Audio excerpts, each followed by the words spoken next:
Постои оптимизам дека до крајот на оваа година ќе се постигне компромис за уставните измени, изјави австрискиот амбасадор во земјава Мартин Памер.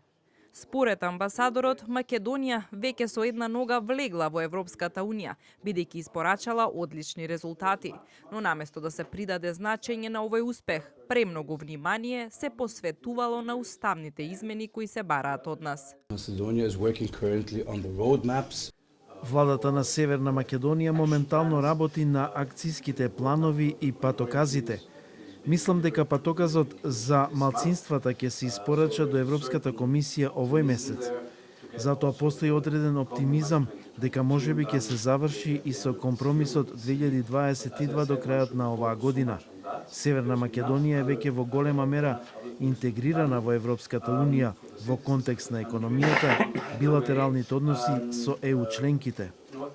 Според Памер, ниту една друга земја од регионот не покажала такви резултати како Македонија во планот за раст на Западен Балкан.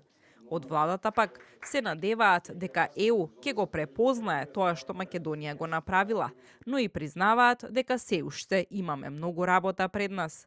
Знаете, долго зборуваната Европа пред се треба да ја донесеме тука, затоа што за нашите граѓани Европа е синоним на добро здравство, на одлично образование, на борба против корупцијата, на дигитализирана држава и така натаму, така што прво треба да си ја завршиме домашната задача, а секако после тоа следствено следува членството во Европската Унија. За нас е важно да си ја сработиме, како што кажав, домашната задача, а сигурна сум дека Европа конечно ќе препознае она што нашата држава го прави за да биде дел од големото европско семејство.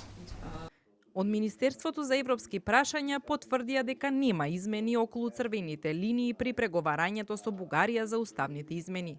Сепак, од ќорсокак се излегува само со компромис, порача австрискиот амбасадор во земјава.